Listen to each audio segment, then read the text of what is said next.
మాజీ ముఖ్యమంత్రి మన జగనన్న మోడీ సార్కు ఉత్తరం రాసిందంట. అగ్గో ఇదెక్కడి ముచ్చట. అయినా జగనన్న మోడీ సార్కు ఎందుకింత అర్జెంటుగా ఉత్తరం రాయాల్సిన అవసరం ఏమొచ్చిందబ్బా అని అంటారా? అయితే డీలిమిటేషన్కి వ్యతిరేకంగా ఇవాళ తమిళనాడు సీఎం స్టాలిన్ సారు ఒక మీటింగ్ పెట్టే కదా అన్ని రాష్ట్రాల పెద్ద పెద్ద లీడర్లతోని. ఆ ముచ్చట్లలోనే గీ ఉత్తరం రాయాల్సి వచ్చింది మోడీ సార్కు జగనన్న. మరింతకు జగనన్న ఆ ఉత్తరంలో ఏమని రాసిండో తెలుసుకోవాలని ఉన్నది కదా. అయితే పాన్రి మనమే చూసొద్దాం. ఇక డీలిమిటేషన్కు వ్యతిరేకంగా ఇవాళ తమిళనాడు సీఎం స్టాలిన్ సార్ నేతృత్వంలో దక్షిణాది రాష్ట్రాల సమావేశం అవుతున్నదన్న ముచ్చట మన అందరికీ ఎరికైనదే. ఇక ఈ ముచ్చట్లల్లో ప్రధానమంత్రి నరేంద్ర మోదీ సార్కు ఉత్తరం రాసిండయ్యా మాజీ ముఖ్యమంత్రి వైసీపీ అధినేత పెద్ద సారు జగనన్న.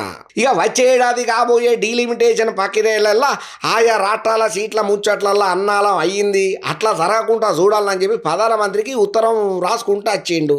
ఇక ఆ ఉత్తరంలో చెప్పినటువంటి ముచ్చట్లు ఏందయ్యా అంటే, లోక్సభ రాజ్యసభలలో ఏ రాష్ట్రానికి ప్రాతినిధ్యం దక్కకుండా ఉండే విధంగా నియోజకవర్గాల పునర్విభజన కసరత్తును నిర్వహణ చేయాలని కేంద్రాన్ని కోరుకుంటున్నానని చెప్పి వైఎస్ జగన్ సార్ చెప్పుకుంటూ వచ్చిండు. 1971 నుంచి 2011 మధ్యన అంటే సుమారు దగ్గర 40 సంవత్సరాల కాలంలో దేశ జనాభాలో దక్షిణాది రాష్ట్రాల వాటా తగ్గింది. గత 15 సంవత్సరాల కాలంలో ఈ వాటా ఇంకా తగ్గింది. దీనికి కారణం కేంద్రం ఇచ్చిన జనాభా నియంత్రణ పిలుపే.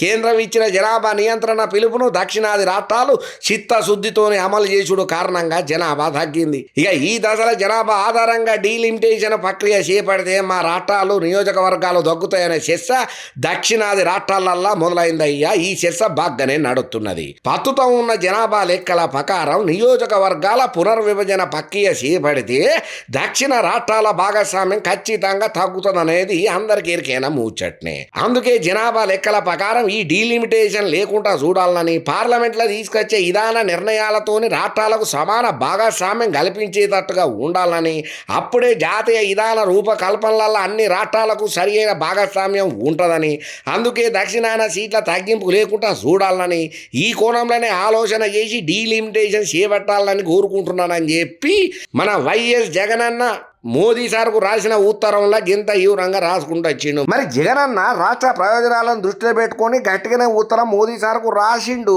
మరి దీని మీద మోదీ సారు ఎట్లా రియాక్ట్ అవుతాడు, జగనన్నకు ఎట్లా సమాధానం చెప్తాడు, ఆ సమాధానం పాజిటివ్గా వస్తుందా నెగిటివ్గా వస్తుందా మనకు మాత్రం ఏం తెలుసు, చూద్దాం.